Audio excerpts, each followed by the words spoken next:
परमगुरुभ्यो नमः अस्मत्सर्वगुरुभ्यो नमः श्रीमते रामानुजाय नमः। लक्ष्मीनाथसमारम्भां नाथयामुनमध्यमाम् अस्मदाचार्यपर्यन्तां वन्दे गुरुपरम्पराम्। श्रीवादिभिर्गीतकुलवारिदिन्दुं कृष्णार्य सद्देशिकशिष्यरत्नं विद्वद्वरिष्ठं सुगुणाविरामम् अनंगरार्यं गुरुवर्यमीडे तस्मै रामानुजार्याय नमः परमयोगिने यः श्रुतिस्मृतिसूत्राणामन्तर्ज्वरमशीसमत् श्रीवेङ्कटेशं करिशैलनाथं श्रीदेवराजं घटिकाद्रिसिंहं कृष्णेन साकं यतिराजमीडे स्वप्ने च दृष्टान् मम देशिकेन्द्रान्। हरे नमः।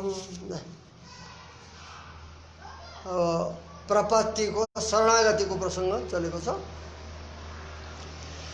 न्यास विद्यालाई प्रपत्ति माने शरणागति भन्दछन्। अनेक विद्याहरू उपनिषदमा छन् जसमा एउटा न्यास विद्या जो छ त्यसलाई नै प्रपत्ति भनिएको छ। त्यो प्रपत्ति कस्तो भन्दा अनन्य साध्य स्वाभिष्टे महाविश्वासपूर्वकम तदेकोपायता याचिया प्रपत्ति शरणागति। अनन्य साध्य स्वाभिष्टे अन्य उपाय द्वारा सिद्ध नहुने भएको साध्य नभएको जो आफ्नो अभिष्ट भगवत प्राप्ति या मोक्ष यसको विषयमा महाविश्वासपूर्वकम ठुलो विश्वासका साथमा परमात्माका सित नै उपायत्वको प्रार्थना तदेकोपायता एकमात्र परमात्माको नै हे प्रभु हजुर उपाय भन्नुहोस् मेरो भने यस प्रकारको जो प्रार्थना हो त्यसलाई प्रपत्ति भन्दछन्। प्रपत्ति नै अर्को शब्दमा शरणागति हो भनेर बताइयो। तथा यसैलाई आनुकूल्यस्य संकल्प प्रातिकूल्यस्य वर्जनम रक्षिष्यति विश्वासो गोप्तृत्ववर्णम तथा आत्मनिक्षेप कार्पण्यम इत्यंग पंचकयुक्ता एतद् देहावसाने मोक्ष प्रदा। ये 5 अंग बताइए। षड्विधा शरणागति भनेको छ त्यसमा षड्विधामा जो आत्मनिक्षेप जो छ वो अंगी हो अरु अंग हो इस कारणले पंचांग युक्त भनेको छ। भगवान को अनुकूल हुने संकल्प म अनुकूल भएर रहने छु भनेर सब प्रकारको संकल्प गर्नु निश्चय गर्नु। और प्रातिकूल्य से वर्जनम भगवानलाई जो प्रतिकूल छ त्यसलाई परित्याग गर्ने। रक्षिष्यति भगवानले अवश्य रक्षा गर्नुहुन्छ भनेर भगवानका प्रति विश्वास और गोप्तृत्व वर्ण उपायत्व वर्ण स्वीकार गर्ने। उपायत्व हैन स्वीकार गर्ने परमात्मालाई।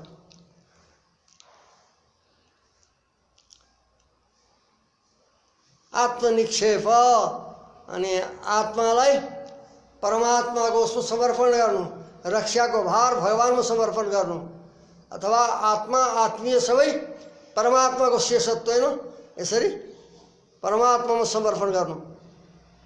आत्मनिक्षेप कार्पण्य बताइहाल्यो दीनता जो हिजो बताइए थियो कि नधर्मनिष्ठोस् इत्यादि रूपले तो 5 अंग भए आत्मनिक्षेपलाई छोडेर यिनी अंग हुन्छ। त 5 अंगले युक्त षड्विधा भनेछ। यसमा जस्तै उसलाई अष्टांग योग भनेर भनेछ। 8 योग भएपछि 8 अंग भएपछि अंगी को भन्दा त्यहाँ 8 अंगी सहित अंग भनेको समाधि अंगी हुन्छ। जस्तै भक्ति नवविधा भनेछ त्यसमा आत्मनिवेदन जो छ वो अंगी हुन्छ अरु सब अंग बन्दछन्। नव उसमा नवलक्षण जो भक्ति भनेछ।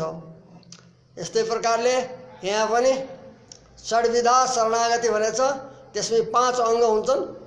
एउटा आत्मनिक्षेप अंगी हुन्छ। अतः यति अंग पंचकयुक्ता 5 अंगले युक्त भएको देहा एतद् देहावसाने मोक्ष प्रदा जुन उसमा हामीले प्रपत्ति गरियो यसै शरीरको अवसानमा समाप्तिमा मोक्ष दिने भएको मोक्ष दिने भएकीलाई प्रपत्ति भन्दछन्। यसबाट मोक्ष प्राप्त हुन्छ यसै देहको समाप्तिमा। परन्तु पहिले नै भनियो प्रातिकूल्य त्याग्नुपर्छ। भगवानले लाई प्रतिकूल भएको भागवत उपचार असह्य उपचार अरू पनि भगवानले निषेध गरेका भगवानलाई जो प्रतिकूल छन् तिनीलाई त्याग गर्नुपर्छ। तब यस शरीरको अन्तिम मोक्ष प्राप्ति हुन्छ। अन्तिम प्रत्यय निरपेक्षा सकित कर्तव्या भक्तिमा अन्तिम प्रत्यय अन्तिम ज्ञान अन्तिम स्मृति आवश्यक हुन्छ, नत्र मोक्ष हुँदैन। अन्तिम परमात्मा छोडियो भने जस्तै भरतले अन्तिम समयमा जड भरतले अन्तिम समयमा मृगको ध्यान गरे, भगवानको ध्यान छुट्यो, तब फेरि मृग योनि लिनु पर्यो, मोक्ष भएन। तो भक्तिमा जो छ अन्तिम प्रतीति हुनुपर्छ। अन्तिम समय पनि भगवानलाई बिर्सिनु हुँदैन, उहाँको ध्यान रहनुपर्छ। शरणागतिमा यो नियम छैन। स्मरण भए ठिकै छ, त्यो निषेध छैन, परन्तु अनिवार्य छैन कि अन्तिम प्रत्यय हुनैपर्छ। अन्तिम प्रत्यय निरपेक्षा सकित कर्तव्य भक्ति त निरन्तर असकित आवृत्त हो, बार बार निरन्तर गरिराख्ने अटुट रूपले। शरणागति एकै बार हुन्छ। सकृदेव प्रपन्नाय तवास्मिति चया चते अभयम सर्वभूतेभ्यो ददाम्येतत् व्रतम भनेर भगवानले भनेको हुनाले शरणागति एकै बार गरिन्छ।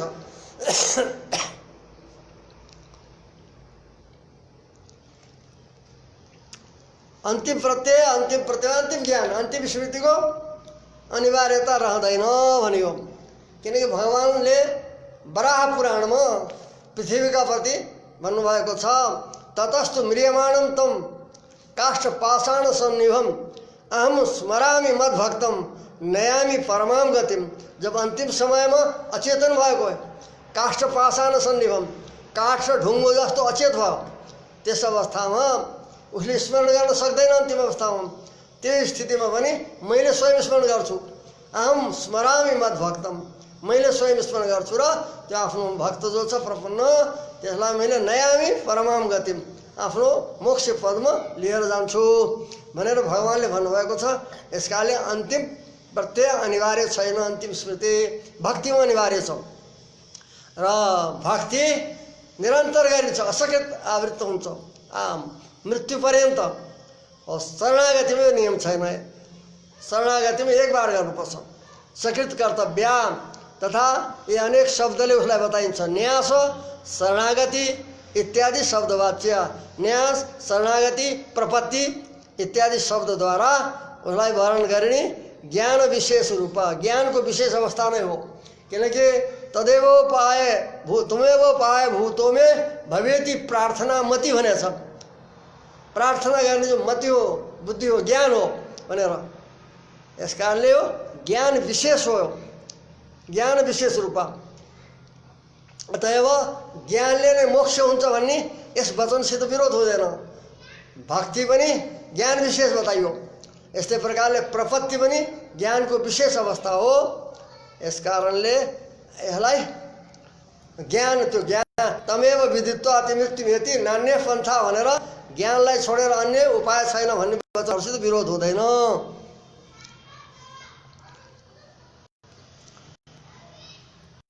ज्ञान विशेष रूप ऐसा यो प्रपत्ति गुरुमुखात रहस्यादि शास्त्रेषु सत्सम्प्रदाय पूर्वकम ज्ञातव्या। यो प्रपत्तिलाई गुरुमुखद्वारा रहस्यादि शास्त्रमा श्रीवचन भूषण अत्रय श्री वो के भन्छ सहस्र गीति जो मुमुक्षु पढी इन जो रहस्य ग्रन्थहरू हुन् तीन रहस्य ग्रन्थहरूमा सत्सम्प्रदाय पूर्वकम पहिले यस सम्प्रदायमा दीक्षित भएर त्यस पछाडि गुरुको मुखारविन्दबाट यसलाई जान्न योग्य हुन्छ, जान्नु पर्दछ। अतः यस ग्रन्थमा यहाँ बालबोधना प्रवृत्ति जो बालक हुन्, जो वेदान्तमा प्रविष्ट छैनन्, यस्ता बालकहरूलाई अरू ग्रन्थ पढेका छन्, अधीत व्याकरण काव्यकोश अनधीत वेदान्त, तो व्याकरण काव्यकोश न्याय पढिसकेका छन्, जसले वेदान्त पढेका छैनन्, यस्ता वेदान्तको लागि जो बाल छन् यस्ता बालकहरूको बोध गर्नको लागि आरम्भ गरिएको यस ग्रन्थमा न प्रकाश्या त्यो रहस्यमय भएको हुनाले र रहस्य ग्रन्थमा गुरुमुखद्वारा विशेष रूपले जान्न योग्य भएको हुनाले यस ग्रन्थमा प्रकाशित गरिँदैन। इति यस कारणले विरम्यते शरणागतिको विषयमा प्रपत्तिको विषय यति भनेर यहाँ नै विश्राम गरिन्छ भन्छ ग्रन्थकारले। अब अगाडि बताइँदैछ उपायको विषयमा। भक्ति प्रपत्तिरेव मोक्ष साधनत्व स्वीकारात् परोक्त उपाय निराश। भक्ति र प्रपत्तिलाई नै सिद्धान्तमा मोक्षको साधन रूपले प्रमाणअनुसार स्वीकार गरेको हुनाले परोक्ता अन्य दार्शनिकहरूद्वारा बताइएका जो उपायहरू हुन् उनको निराश हुन्छ, निराश गरिन्छ। जस्तै अन्यका मतमा के छन् त्यो अब बताइँदैछ यथा भनेर। यथा वेदबाह्यानां मध्ये केषाञ्चित् मते देहातिरिक्त आत्मनो अनङ्गीकारात् मोक्ष प्रवृत्तिरेव न सम्भवति। जसले शास्त्रलाई प्रमाण मान्दछन् उनी वैदिक भए, और जसले वेदलाई प्रमाण मान्दैनन्, आफ्नो कल्पनाअनुसार आफ्नो मतलब स्वतन्त्र रूपले जो निरूपण गर्दछन् यिनलाई भन्छन् वेदबाह्य। वेदलाई प्रमाण रूपले स्वीकार नगर्ने भएका वेदबाह्य। तो वेदबाह्यानां मध्ये वेदबाह्यले बताइँदैछन्। वेदबाह्य चारवाक, जैन, बौद्ध यिनी सबै मानिन्छन्। जो वेदका आधारमा भनेर बुद्धले जो ज्ञान उपदेश गर्नुभयो केवल त्यो स्वतन्त्र जो ज्ञान उपदेश दियो त्यसको आधारमा चलेका हुन्, वेदलाई प्रमाण मानेर होइन। यस कारणले ये सबैलाई वेदबाह्य भनिन्छ। वेदबाह्यमध्ये केषाञ्चित् मते, केषाञ्चित् भनेको चारवाक मतमा। चारवाकको मतमा देहातिरिक्त आत्मनङ्कारात् देहदेखि अतिरिक्त आत्मा स्वीकार गरिएको छैन, देहलाई नै आत्मा मानिन्छ। चारवाक दर्शनका लेखक आदि जो छन् वो बृहस्पति उनले लेखेका छन् पृथिव्यापस तेजो वायुरित्व तत्त्वानि तेभ्यश्च चैतन्यम किण्वादिभ्यो मदशक्तिवत्। पृथ्वी, जल, तेज, वायु ये चार नै तत्त्व छन्। आकाश भनेको आभाव हो, आकाशलाई मानेको छैन, वो अभाव रूप हो आकाश। उसकाले चार तत्त्व हुन्, ये पृथ्वी, जल, तेज, वायु। इनको संयोगले जो शरीर बन्दछ, यसको इन चार तत्त्वको संयोग विषयले शरीरमा ज्ञान उत्पन्न हुन्छ र ज्ञानको आश्रयलाई आत्मा भन्छन्। यो ज्ञानको आश्रय को त भन्दा देह नै हो, किनकि संयोग विशेषले देहमा नै ज्ञान उत्पन्न भएको हो। कसरी भयो त ज्ञान उत्पन्न संयोगले भन्दा जस्तै किण्वादिभ्यो मदशक्तिवत् जो मदिराको साधन हो, दानाहरू हुन्छन् तिनीमा औषधि मिलाएर अन्य औषधिको सम्बन्ध विशेषले मदशक्ति आउँछ। प्रत्येक ती कणहरूमा दानाहरूमा मद हुँदैन, नशा हुँदैन, परन्तु उनको संयोग विशेषले जो बन्दछ सुरा त्यसमा मद शक्ति हुन्छ, मदमत्त गर्ने शक्ति, मत्त गर्ने।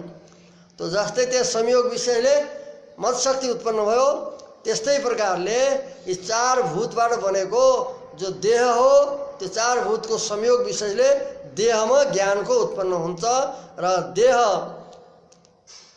देह नै ज्ञानको आश्रय भएको हुनाले आत्मा हो। किनकि आत्मा ज्ञाता हो भन्ने हाम्रो अनुभवले पनि सिद्ध हुन्छ। अहम जानामि हुन्छ, ज्ञाता अहम, म ज्ञानवाला छु।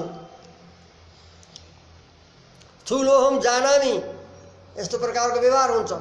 त स्थूलत्व शरीरमा रहन्छ, जानामि भनेर ज्ञानको आश्रय त्यही स्थूल जो छ त्यो नै सिद्ध हुन्छ।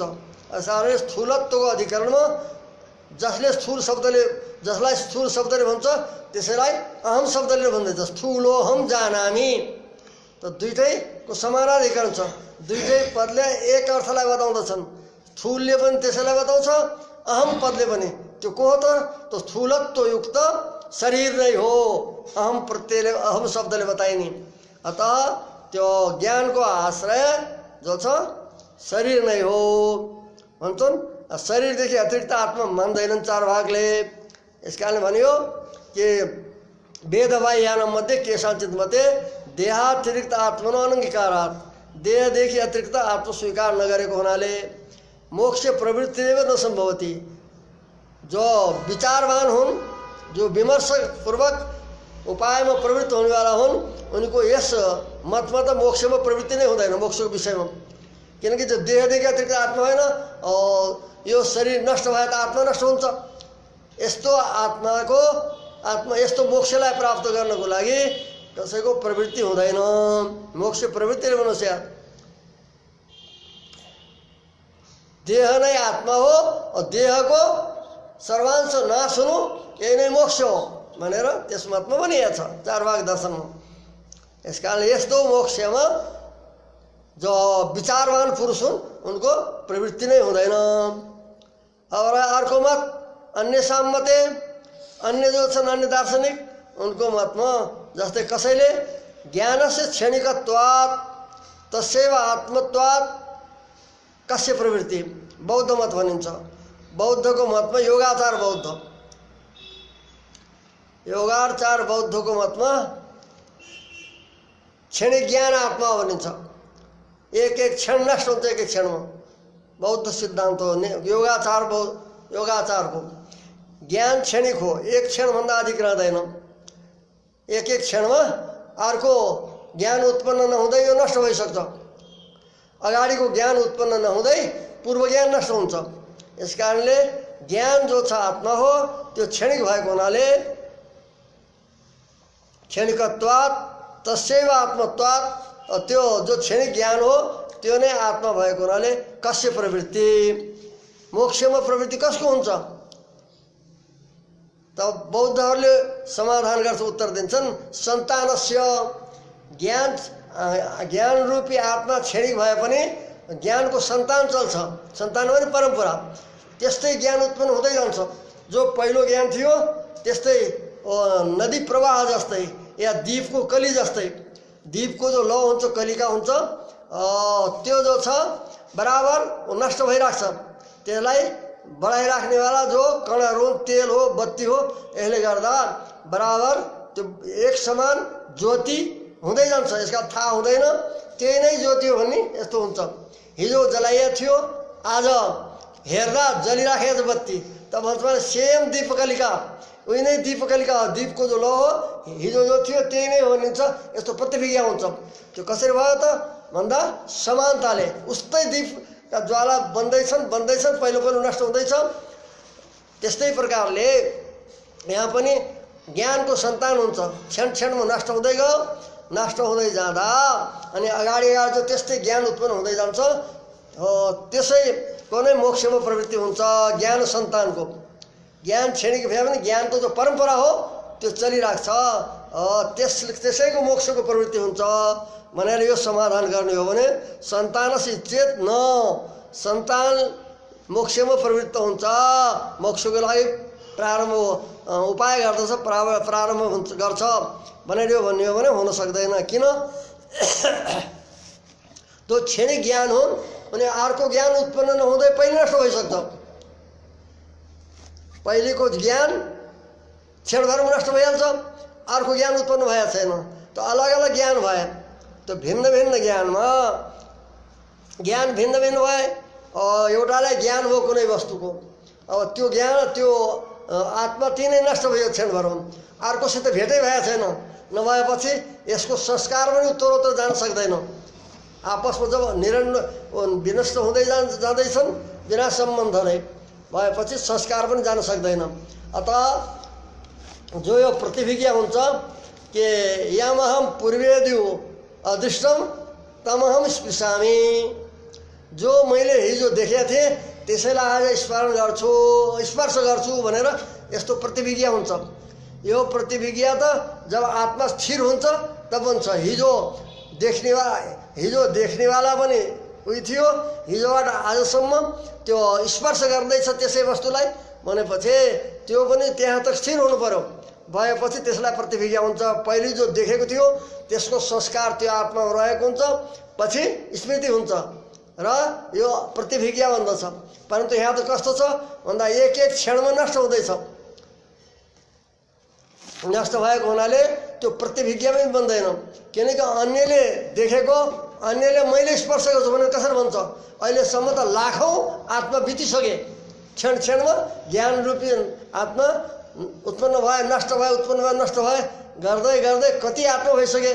त अर्काले देखेको, अर्काले मैले उसैलाई स्पर्श गर्छु भनेर प्रतिभिज्ञा बन्न सक्दैन। यसकारणले ज्ञान सन्तानको मोक्षमा प्रवृत्ति हुन सक्दैन। किनकि अर्काको लागि कोही मोक्षको लागि प्रवृत्ति हुँदैन। एउटा प्रयत्न गर्ला, अहिले एउटा क्षणिक आत्माले मोक्षको लागि प्रयत्न गर्यो, त्यो तब तक नष्ट भइहाल्यो, अर्को आयो। गर्दा गर्दा गर्ने एउटाले प्रयत्न मोक्ष हुने अर्कालाई, अर्काको लागि कसैले गर्दैन। यस कारणले अन्यप्रति अन्य नै यत्न नकार्य। आज जो प्रयत्न मोक्षको लागि उपायमा प्रवृत्त भयो त्यो एक क्षणमा नष्ट भइहाल्यो, अर्को आयो, अर्को आयो। अब मोक्ष हुनेवाला त अब कहिले हुने हो? त्यो कति ज्ञान सन्तान बितिसक्छन्। यस कारणले अन्यका प्रति अन्यले मोक्षको प्रयत्न गर्न सक्दैन। इति न प्रवृत्ति, मोक्षमा प्रवृत्ति बन्न सक्दैन सांख्य यो योगाचारको मतमा, क्षणिक ज्ञानलाई आत्मा मानेको हुनाले। अपरेशाम मते, अपरेशामको मतलब जैन मत। जैन मतमा सप्तभङ्गी मानिन्छ। स्याद अस्ति, स्यान नास्ति, स्याद अस्ति च नास्ति च भनेर सप्तभङ्गी मानिन्छ। सप्तभङ्गी भनेर उसलाई भन्छ, 7 प्रकारको त्यो भङ्गी मानिन्छ। एक अंशले छ, एक अंशले छैन भन्ने अर्थ हुन्छ स्याद अस्ति स्यान नास्तिको। भाष्यमा यसको विस्तार गरेर श्री भाष्यमा यिनी वादीहरूको जैन मतको अनि त्यस पछाडि बौद्ध मतको राम्रो प्रकारले विचार गरिएको छ 2य अध्यायमा। तो अपरेशम धर्म धर्म सत्व सत्वादि, धर्म धर्म सत्व सत्व अस्ति नास्ति भनेर स्याद अस्ति स्यान नास्ति। मोक्ष पनि स्यान मोक्ष स्यान नमोक्ष भनेर। मोक्ष एक अंशले चाहिँ एक अंशले मोक्ष हुँदैन भन्ने यस्ता प्रकारको आउँछ। स्यान मुक्तो अस्ति स्यान मुक्तो नास्ति, यस्ता प्रकारको सप्तभङ्गी चल्दछ। सत्व असत्व, स्याद सत्वम स्याद अस्तु, स्यान नास्ति स्यान नास्ति, स्याद अस्ति स्यान नास्ति, यस्ता प्रकारले 7 प्रकारको बताइएको छ स्याद स्याद गरेर। त्यसको अर्थ हुन्छ एक अंशले छ एक अंशले छैन, छ पनि छैन भन्ने अर्थ हुन्छ। यस कारणले अपरेशाम माने जैन मतमा धर्म धर्म सत्व सत्वादि 7 भङ्गी मानेको हुनाले यसलाई भन्छन् अनेकान्तवाद। कुनै एकमा स्थिर नरहने भएको सिद्धान्त भएको हुनाले अनेकान्तवाद भनेको। यस मतमा पनि प्रवृत्ति हुन सक्दैन, किनकि यसमा स्थिरता हुँदैन कसैको। यस्ता मोक्षमा पनि प्रवृत्ति हुँदैन। स्यान मुक्तो अस्ति स्यान मुक्तो नास्ति, यस प्रकार अनेकवाद भएको हुनाले उनको मतमा पूर्ण रूपले विश्वासपूर्वक मोक्षमा प्रवृत्ति हुँदैन, मोक्षको लागि प्रवृत्ति हुँदैन, घट्दैन जैन मतमा पनि। अब विस्तार रूपले त श्री भाष्य या भाष्यहरूमा देख्नुपर्छ ब्रह्मसूत्रको, यो संक्षेपको हो। अपरेशाम मते सत्व सत्वादि सप्तभङ्गी इति रीत्या अनेकान्तवाद। अनेकान्त माने एकमा स्थिर नहुने, एक अंशले छ एक अंश छैन भनेर यसलाई अनेकान्तवाद भन्छन्। एकान्त छैन, एकमा स्थिरता छैन भएको न प्रवृत्ति। वैशेषिक आदि पक्ष नैयायिक वैशेषिक पक्षमा के भनिन्छ भन्दा मोक्ष दशामा सबै आत्माका गुणहरू निवृत्त हुन्छन्। सबै ज्ञान सुख दुःख इच्छा इत्यादि गरेका जो ज्ञानका आत्माका गुण हुन् ती सबै निवृत्त हुन्छन्, मोक्ष अवस्थामा नि हुँदैनन्। अशेष वैश्विक गुणानाम निवृत्ति मोक्ष हुन्छ, समस्त विशेष गुणहरूको निवृत्ति हुन्छ। र आत्मा कस्तो रहन्छ मोक्ष अवस्थामा भन्दा पाषाण कल्प ढुङ्गो जस्तै भएर रहन्छ। ढुङ्गो जस्तै भने जस्तै पाषाण प्रकाशित स्वयं हुँदैन, अरूबाट प्रकाशित हुनु स्वयं प्रकाशित हुँदैन। यस्तै प्रकारले न्याय वैशेषिक मतमा आत्मा ज्ञान आदि विशेष गुण समत्व निवृत्ति भएको हुनाले र आत्मा स्वयं प्रकाश छैन। आत्मस्वरूपलाई स्वयं प्रकाश मानेको भयो त के हुन्थ्यो? पाषाण तुल्य हुन्थेन। आत्मा स्वयं प्रकाश छैन, उसलाई प्रकाशित गर्ने ज्ञान आदि गुणहरू सब निवृत्त भए। यस कारणले पाषाण तुल्य बनियो। पाषाण तुल्य किन बनियो? पाषाण कल्प माने कल्प प्रत्यय हुन्छ ईशत समाप्तो कल्प देश देशिएर भन्ने सूत्रले अलिकति समाप्ति नभएको, अलिकति पूर्णता नभएको हुनाले त्यो पाषाण भन्दा अलिकति कमी आयो, अलिकतिले पाषाण बन्यो भने भयो पाषाण कल्प। ईशत असमाप्तिमा अर्थमा कल्प हुन्छ। यसले पाषाण कल्प, पाषाण तुल्य भयो। अब पाषाण तुल्य जस्तै भयो, पाषाण भएन। पाषाण रूप किन भन्दा पहिले यो ज्ञानको आश्रय थियो, मोक्ष नहुँदासम्म ज्ञान आदिको आश्रय थियो। पाषाण कहिले पनि आश्रय हुँदैन ज्ञान आदिको विशेष गुणहरूको। और यो पहिले ज्ञान आदि विशेष गुणको आश्रय थियो आत्मा। यस कारणले पाषाण भएन, पाषाण जस्तै भएर अलिकति पाषाणदेखि फरक भयो। ऊ कहिले पनि ज्ञान आदि विशेष गुणको आश्रय हुँदैन, यो मोक्षभन्दा पहिले थियो। त यस्तो जो जड रूप स्वयं प्रकाशित नहुने यस्तो मोक्षलाई प्राप्त गर्ने कसैको प्रवृत्ति हुँदैन। कुनै विमर्शकको विचारपूर्वक मोक्षको साधनमा प्रवृत्ति हुने जो विचारवान हुन् उनको यस प्रकारको मोक्षको लागि पनि प्रवृत्ति हुँदैन वैशेषिक आदिको पक्षमा। पाषाण कल्प मोक्ष प्रवृत्ति कस्यापि नस्यात्। यस्तो जडता प्राप्त गर्नु यो कोही मोक्ष होइन, कोही पुरुषार्थ होइन जसमा गएर सुखको अनुभव छैन, सुखादिको अनुभव छैन। मोक्षमा प्रवृत्ति किन हुन्छ भन्दा हामी संसारको दुःखले पीडित हुन्छौँ र निरस्ताखेर दोषको अनन्तानन्द भाग भवेत् भवेयम् इति मोक्षार्थी श्रवणादो प्रवर्तते। म अत्यन्त दुखी छु, संसारको अनेक उसले व्यथित छु बाधाहरूले, र अन्त्यमा गएर समय दुखले निवृत्त भएर आनन्दलाई अनुभव गरौँला भनेर मोक्षार्थीको मोक्षको लागि प्रवृत्ति हुन्छ। जब गएर मोक्ष अवस्थामा मेरा केही पनि छैनन्, ज्ञान आदि छैनन्, सुख आदि छैन भन्ने यस्तो थाहा पाएपछि यस्तो मोक्षमा को प्रवृत्त होला मोक्ष प्राप्तिको लागि? यस कारणले वैशेषिक आदि पक्ष पाषाण कल्प मोक्ष प्रवृत्ति कस्यापि न सम्भवति। अब रह्यो सांख्यादि पक्षेषु अपि ईश्वरानङ्गीकारात्। सांख्य पक्षमा पनि ईश्वर स्वीकार गरिएको छैन। सांख्य जो वर्णन गरिएछ यो सांख्य कारिकामा या श्रीभाष्यको या ब्रह्मसूत्रको श्रीभाष्यमा, अनि त्यसमा पनि देखाइएको छ निरीश्वर सांख्य। निरीश्वर सांख्य ईश्वरलाई स्वीकार गरिएको छैन। अनि आत्मा छ, प्रकृति छ,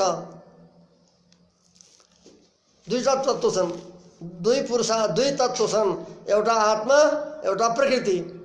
प्रकृति जो छ कस्तो छ भन्दा पुरुषस्तु पुष्कर पलासमा निर्लेप किन्तु चेतन। पुष्कर पलास जस्तै पानीमा भएको जो कमल हो, कमलडण्ठ हो, त्यो पानीदेखि माथि हुन्छ, पानी उसमा टाँसिँदैन कमल पातमा। त्यस्तै प्रकारले यसमा कुनै सुख दुःख आदि रहँदैनन् भनेको छ यस आत्मामा। त ईश्वर स्वीकार गरिएको छैन। पुरुषलाई स्वीकार गरेको छ नित्यमुक्त। पुरुष कस्तो छ? नित्यमुक्त छ। फेरि मोक्षको कसको हुन्छ त यसमतमा ईश्वरानङ्कारात् पुरुषस्य वा प्रकृतिर्वा मोक्ष। पुरुषको मोक्ष हुन्छ अथवा प्रकृतिको, यो निसंशय हुन्छ। जब पुरुष नित्यमुक्त छ, नित्यमुक्त भएको हुनाले र प्रकृति नित्य विकारी भएको हुनाले, विकारयुक्त भएको हुनाले कसको मोक्षमा प्रवृत्ति हुन्छ? और मोक्षको लागि प्रवृत्ति कसको हुन्छ? मोक्ष कसको? मोक्ष कसको हुन्छ? प्रकृतिको या पुरुषको? या और मोक्षको लागि प्रवृत्ति कसको? यो संशय हुन्छ। पुरुषस्य वा प्रकृतिर्वा मोक्ष।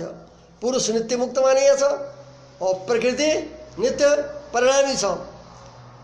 परिणामी भएको हुनाले मोक्षको लागि प्रवृत्ति कसको र मोक्ष कसको? यो संशय भएको हुनाले सांख्य मतमा पनि मोक्षको लागि प्रवृत्ति घट्न सक्दैन भनियो।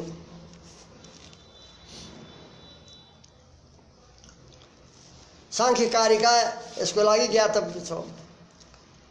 अन्तिममा भनिएको छ प्रकृतिले नै आफूलाई बाँध्छ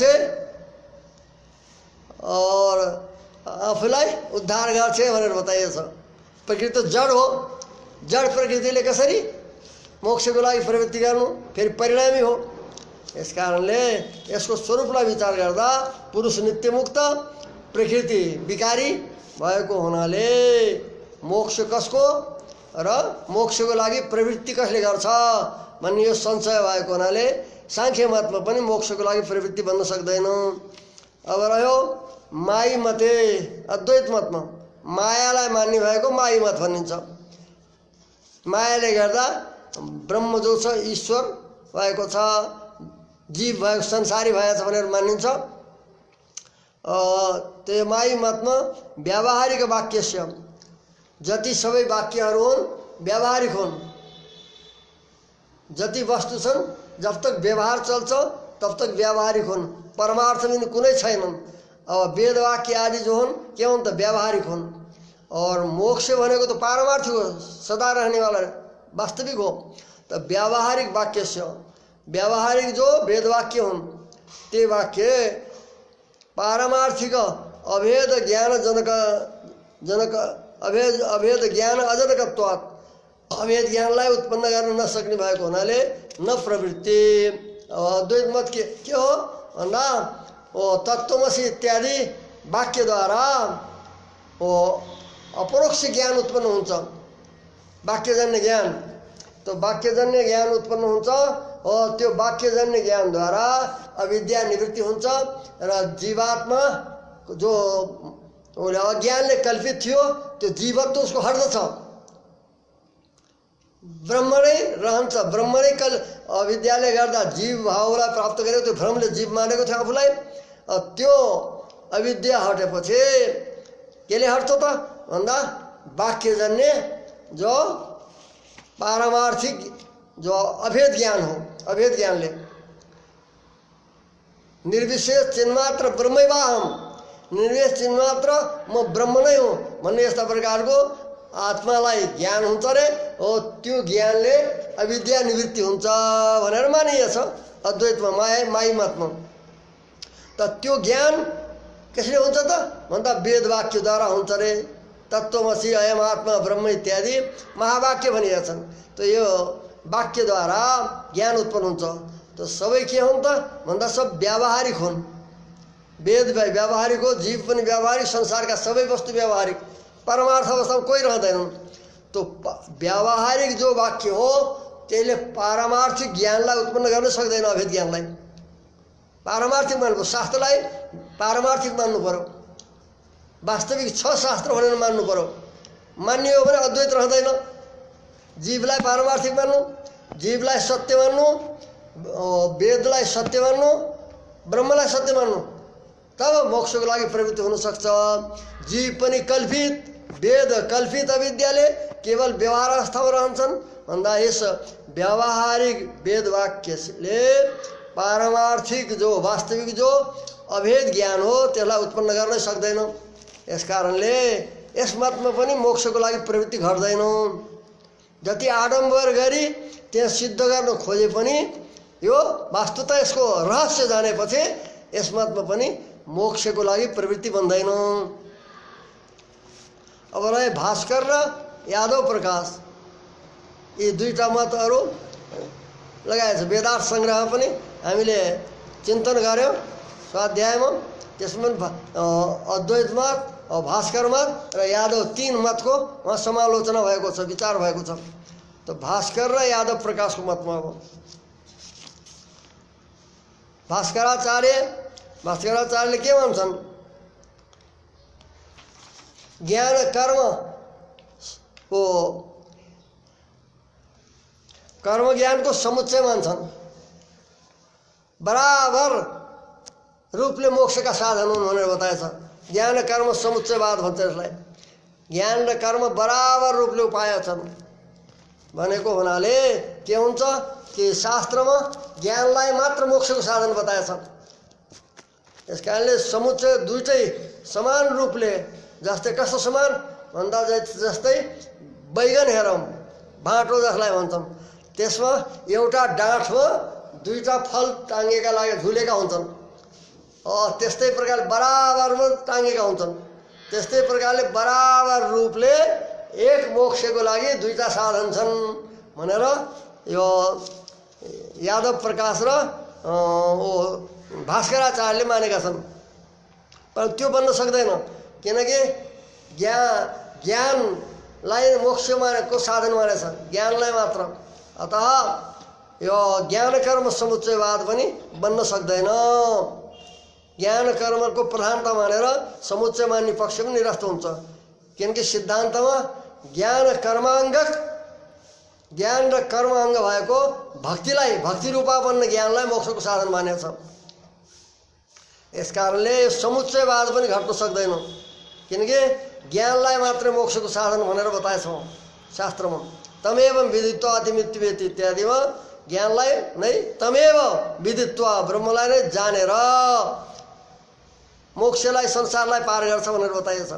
यस कारणले ज्ञान मात्रलाई मोक्षको हेतु बताएको हुनाले ज्ञान कर्म समुच्चयवाद पक्ष पनि निरस्त हुन्छ। यस्तै सांख्यमा उसको पनि त्यस्तै प्रकारले हुन्छ। यादव प्रकाशको मतमा पनि मोक्षको प्रवृत्ति हुन सक्दैन। तो भास्कर यादवोक्त कर्म ज्ञान समुच्चय वादोपि उक्त न्यायेन, भास्कर र यादव प्रकाशले बताइएको ज्ञान र कर्मको समुच्चय मोक्षको साधन हो भन्ने जो वाद हो, सिद्धान्त हो, त्यस वादमा पनि उक्त न्यायेन माने ज्ञान र कर्म अङ्गक भक्ति मोक्षको साधन हो भनेर बताएको अनुसारले निरस्त, यो निरस्त हुन्छ ज्ञान कर्म समुच्चयवाद। अब शैव मतमा पशुपते प्राप्यत्व स्वीकारात्, प्राप्य को त साधनद्वारा भनेपछि पशुपतिलाई प्राप्य बताएको छ। पशुपतिलाई प्राप्ति बताएको हुनाले के हुन्छ, वेदसित विरोध आउँछ। अतः सूत्रकारले पत्यु र सामञ्जस्यात् भन्ने सूत्रमा पत्यु भने पशुपति, पशुपतिको मत पनि सङ्गत छैन। वेद विरुद्ध आचारहरू मानिएको होला, सदाचारहरू मानेको हुनाले र पशुपतिलाई नै परम प्राप्य रूपले बताइएको हुनाले यो पनि असमञ्जस छ। त यसलाई पनि यो पनि उचित छैन भनेर निराश गर्नुभएको छ सूत्रकारले पत्यु र सामञ्जस्यात् भन्ने सूत्रमा। तो शैव मते तो पशुपते प्राप्य तो स्वीकार, और शास्त्रले के भन्छ, परब्रह्म परमात्मालाई नारायणलाई प्राप्य रूप बताएको छ। परब्रह्म परमात्मा नारायणलाई परम प्राप्य बताएको छ मोक्षमा। तो यहाँ पशुपतिलाई प्राप्य भन्यो, वेद विरुद्ध भयो, वेद विरुद्ध भएको होला। त्यस्तै प्रकारले वेद विरुद्ध आचारहरू बताएको छ। चिताभस्मले पनि के बताएछ, शैव मतमा, शैव सिद्धान्तमा, शैव दर्श आगममा बताएको छ। त्यो श्री भाष्यमा, शाङ्कर भाष्यमा यस पत्यु र सामञ्जस्यात्मा त्यहाँ बताइएछ यिनी आचारहरू कस्ता भनेर। चिता भस्म लेपनहरू के गर्ने, भगासनमा बस्ने, यस्ता प्रकारको ध्यान गर्ने भनेर बताइएछ। त्यो वेद विरुद्ध भस्म धारणा आदि साधनत्वेन स्वीकाराच्छ, पशुपतिलाई प्राप्यत्वेन स्वीकार गरेको हुनाले र वेददेखि विरुद्ध अरू जो उसका अङ्ग हुन् साधनहरू त्यो स्वीकार गरेको हुनाले पनि तन्निराश, त्यस मतको निराश गरिएको छ वेदान्तमा। त यस प्रकारले इति मतिर्निरूपित, निश्चित के भयो त भन्दा कि ज्ञान कर्म अङ्गक भक्ति विशेष, ज्ञान विशेष भक्ति नै उपाय हो भन्ने शास्त्रहरूद्वारा यो नै स्वीकार गर्नु उचित छ, यसलाई सिद्धान्तमा मानिएको छ। इस प्रकार मति निरूपिता, मति माने धर्मभूत ज्ञान, मति बुद्धि ज्ञान इन सब पर्याय हुन्। मनीषा बुद्धि मनुषा धिषणा धी प्रज्ञा सेमुषी मति भन्ने छ कोशमा।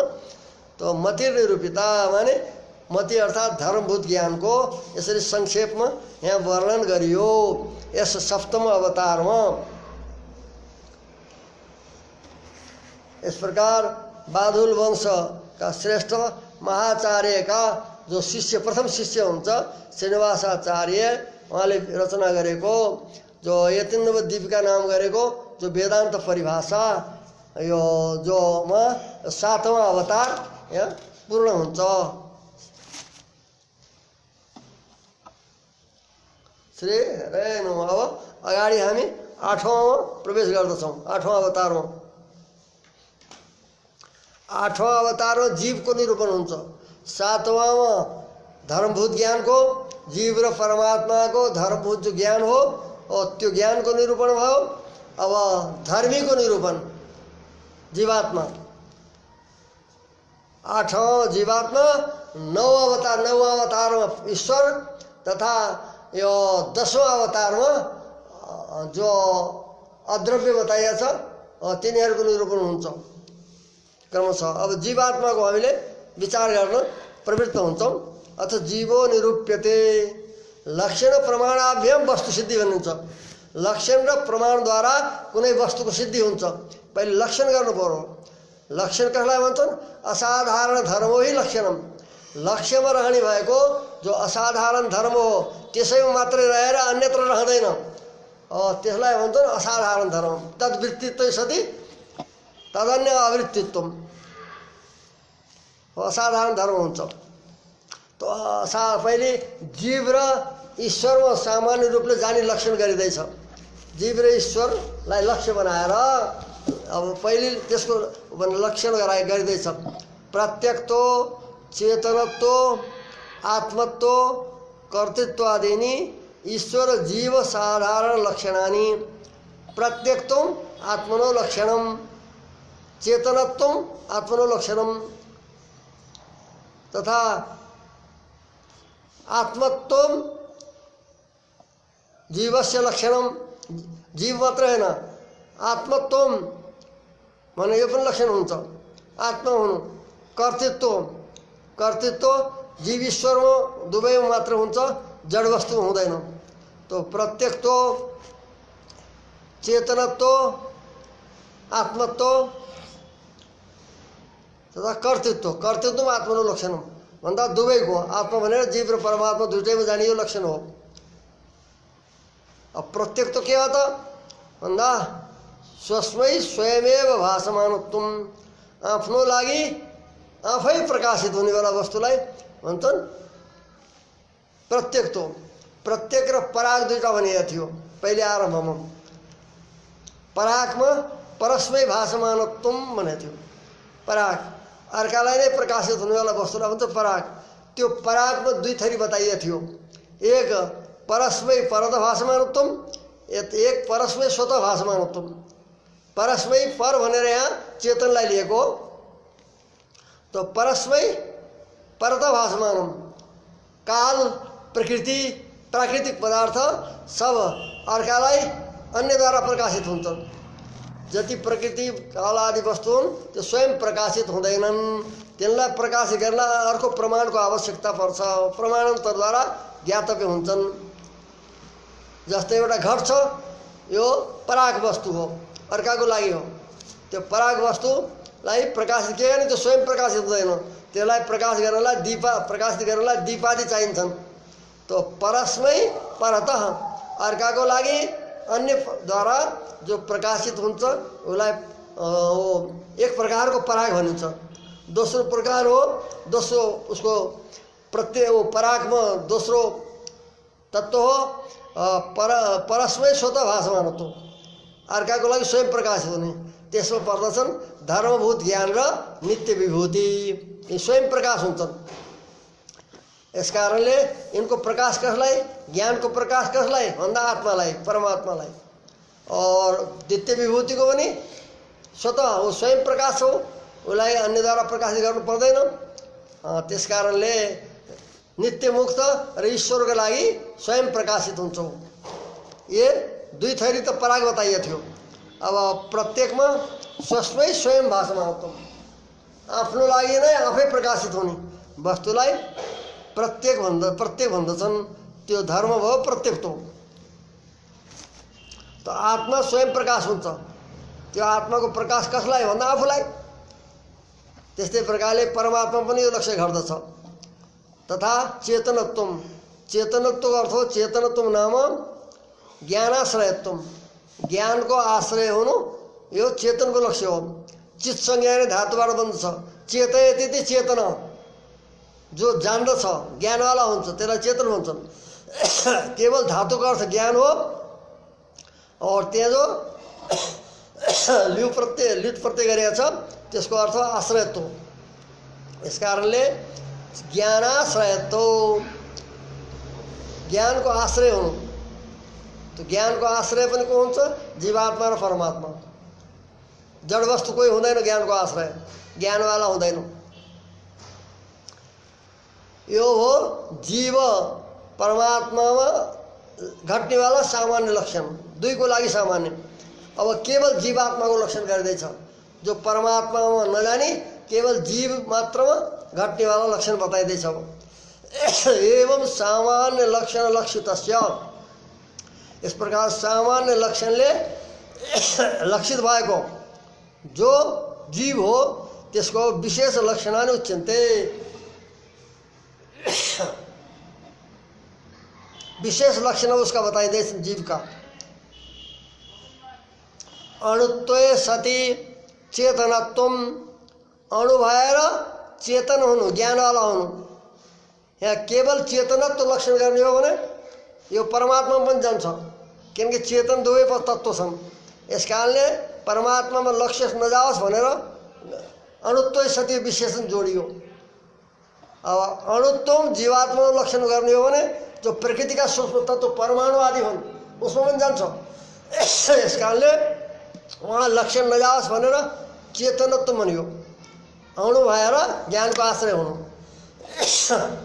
केवल जीवात्मामा जान्छ, किनकि परमात्मा विभु भएको हुनाले जाँदैन उसमा यो लक्षण। तो अणुत्वै सति चेतनत्वम, अणुत्वम यति भन्दा जो प्रकृतिको सूक्ष्म तत्व हुन् परमाणु आदि उसमा जान्छ। यस कारणले त्यसलाई निमित्तको लागि चेतनत्व भनियो। केवल चेतनत्व राख्नु त ईश्वरमा जान्छ। यस कारणले अन्यत्र नजानी केवल जीवमा मात्र घट्ने लक्षण हुन्छ अणुत्व सति चेतनत्व।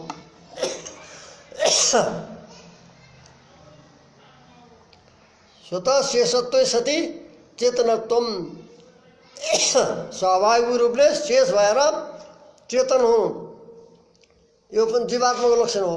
केवल स्वतः शेषत्व भनियो भने प्रकृति पनि काल पनि सब परमात्माको प्रति शेष हुन्। अतः त्यहाँ लक्षण नजाओस् भन्नको लागि चेतनत्व भनियो। स्वतः शेषत्व सति चेतनत्व, विशेषण मात्र भन्दा प्रकृति आदिमा लक्षण जान्छ, अतिव्याप्ति हुन्छ। अतः त्यो अतिव्याप्तिलाई हटाउनको लागि चेतनत्व जोडियो। और शेषत्व सति चेतनत्व केवल जीवात्मामा घट्दछ, किन परमात्मा शेषी भएको हुनाले परमात्मामा जाँदैन।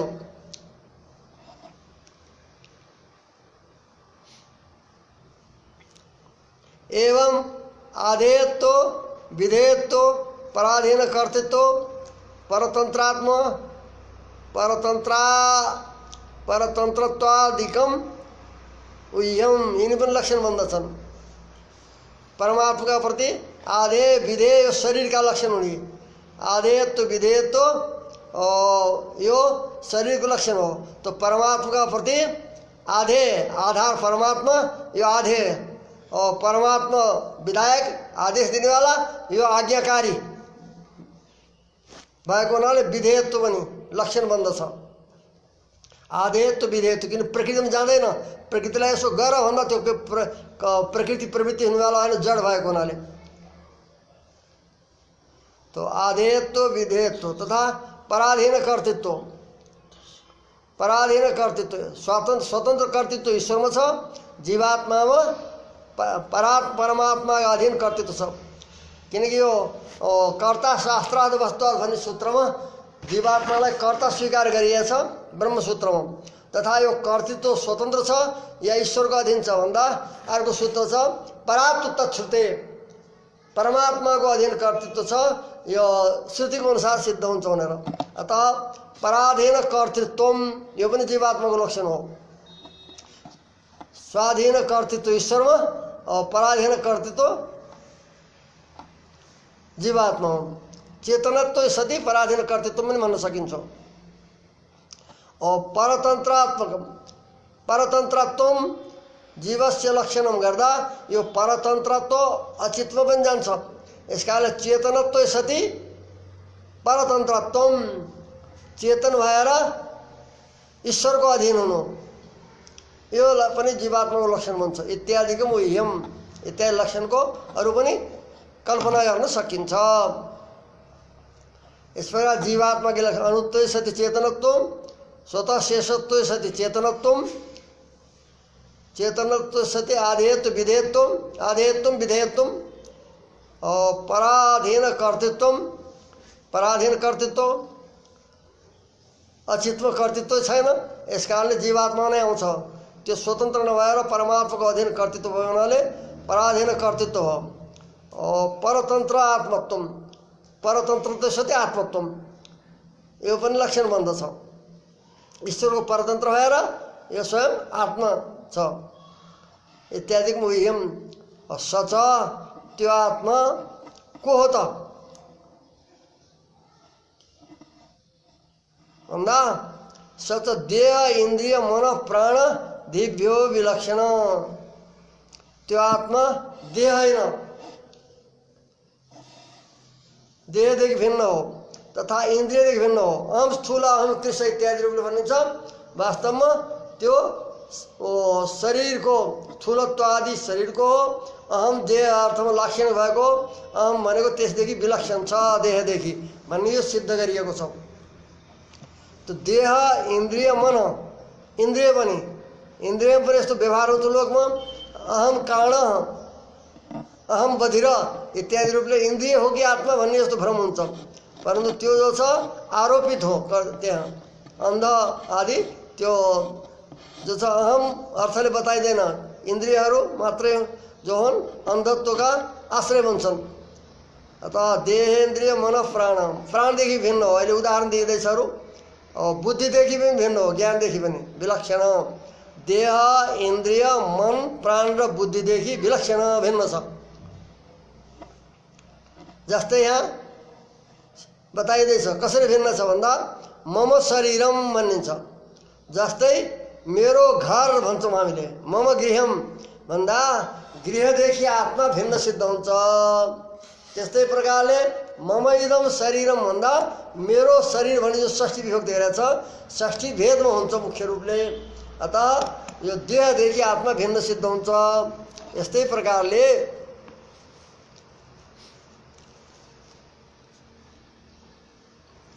मम शरीरम इति प्रतीत्या देहात व्यावृत्त, मेरो यो शरीर हो भन्ने यस्ता प्रकारको प्रतीति भएको हुनाले देहदेखि विलक्षण सिद्ध हुन्छ, भिन्न सिद्ध हुन्छ आत्मा। यस्तै प्रकारले चक्षुषा पश्यामि, म अहम चक्षुषा पश्यामि, मैले आँखाले देख्दछु भन्दा आँखा के भयो त देख्ने का साधन भए, कर्ण भए। और देख्नेवाला कौन भयो त अहम पदार्थ आत्मा। अतः चक्षु जो भयो कर्ण तृतीय छ, अहम प्रथम होला। अहम चक्षुषा पश्यामि विचार गर्नु माने बुझ्नु पर्दछ। अहम चक्षुषा पश्यामि भनिन्छ भन्दा चक्षुषामा तृतीय छ, तृतीय हुन्छ कर्णमा, कर्णमा तृतीय भएको साधकतम कर्णमले कर्णमा तृतीय भएको। तो चक्षुषा पश्यामि भनेको हुनाले चक्षु के भयो त ज्ञानको साधन कर्ण सिद्ध हो। यस्तै प्रकारले श्रोत्रेन्द्रियेण शृणोमि, श्रोत्रेन्द्रियद्वारा म सुन्दछु भन्दा श्रोत्रेन्द्रिय कर्ण सिद्ध हो। आत्मा यिनी इन्द्रियदेखि भिन्न हो। यस्तै प्रकारले पाँचै इन्द्रियको विषयमा घटाउनु। अहम वाचा वदामि, म वाणीद्वारा बोल्दछु भनेको वाणी भयो कर्ण, बोल्नेवाला भिन्न आत्मा सिद्ध हो। इत्यादि प्रत्ययादि सबैमा लगाउन सकिन्छ। त्वचा स्पृशामि अनि जिह्वया रसम अनुभवामि भनियो। यस्ता प्रकारले यी पाँचै जो ज्ञानेन्द्रिय हुन् उसदेखि आत्मा सिद्ध भिन्न सिद्ध हुन्छ। त अहम वाचा वदामि इत्यादि प्रत्ययात यिनी यस प्रकारको प्रतीति भएको हुनाले बाह्येन्द्रियदेखि भिन्न सिद्ध हुन्छ। बाह्येन्द्रियात व्यावृत्त।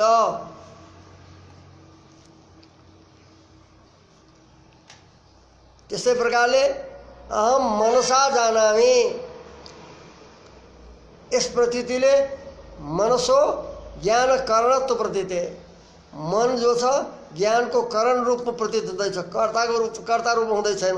किनकि मन त कर्ण भयो, मनसा जानामि भनिन्छ। अहम मनसा जानामि, म मनद्वारा जान्दछु फलाना वस्तुलाई भनेपछि मन कर्ण हो। मनसो ज्ञान करणत्व प्रतीते, यस प्रतीतिमा मन ज्ञानको कारण रूपले प्रतीत हुँदैछ। अतः मनदेखि पनि आत्मा भिन्न सिद्ध हो। तथा मम प्राण भन्नुहुन्छ, मेरा प्राण भन्नुहुन्छ। मेरा प्राण भनेको हुनाले म भिन्न भए, मदेखि प्राण भिन्न भयो। मेरो घर भने जस्तै, मम गृहम भने जस्तै मम प्राण इति व्यतिरेकोक्त्या, आफूदेखि आत्मादेखि प्राणलाई भिन्न रूपले बताएको हुनाले। तथा जानामि हम इति प्रतीत्या च, मैले जान्दछु अर्थात् म ज्ञानको आश्रय हूँ, म ज्ञानवाला हूँ।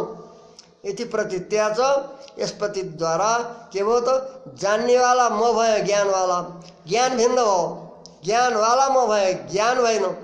तो अहम जानामि, जानामि अहम जानामि इति प्रतीत्या, यस्ता प्रकार प्रतीति भएको हुनाले मन प्राण र ज्ञानदेखि आत्मा भिन्न सिद्ध हुन्छ। ज्ञान आत्मा नभएर ज्ञानवाला आत्मा सिद्ध हुन्छ। व्यावृत्त, यसैलाई उसले सिद्धित्रयकारले पनि, जो यमुनाचार्यले आत्मसिद्धिको आरम्भमा देहेन्द्रिय मन प्राणधिभ्यन्योनन्य साधन भनेर आत्माको लक्षण गर्नुभएको छ। देहेन्द्रिय मन प्राणधिभ्यन्योनन्य साधन नित्योव्यापी प्रति क्षेत्र आत्मा भिन्न स्वतः सुखी, आत्माको पुरा लक्षण गरेको छ। त देह इन्द्रिय बुद्धिदेखि आत्मा भिन्न छ भनेर, अब त्यसको एक एक गरी फेरि विस्तारले वहाँ सिद्धित्रयमा आत्मसिद्धिमा बताइएको छ। कसरी जीवात्मा शरीरदेखि भिन्न छ, कसरी इन्द्रियदेखि भिन्न छ, कसरी मनदेखि भिन्न छ, प्राणदेखि कसरी भिन्न र ज्ञानदेखि कसरी भिन्न छ भन्ने विस्तारले आत्मसिद्धिमा बताए। सिद्धित्रयको आत्मसिद्धि नामको पहिलो प्रकरणमा यहाँ संक्षेपमा केवल परिचय मात्र गरियो, गराइयो। अब आत्माको परिणाम कस्तो, परिमाण कस्तो छ भन्ने इत्यादि विषयमा यो भोलिको प्रवचनमा विचार गरिनेछ। आजलाई यहाँ नै यो आत्मा देह इन्द्रिय मन प्राण बुद्धिदेखि भिन्न छ भन्ने तकको विषयलाई यहाँ प्रवचनमा अहिले वर्णन गरेर अहिलेको विश्राम गरिन्छ। श्री हरये नमः। श्री भू समेत श्री वेंकटेश्वर परब्रह्मणे नमः। श्रीमते रामानुजाय नमः। ओम शांति शांति शांति।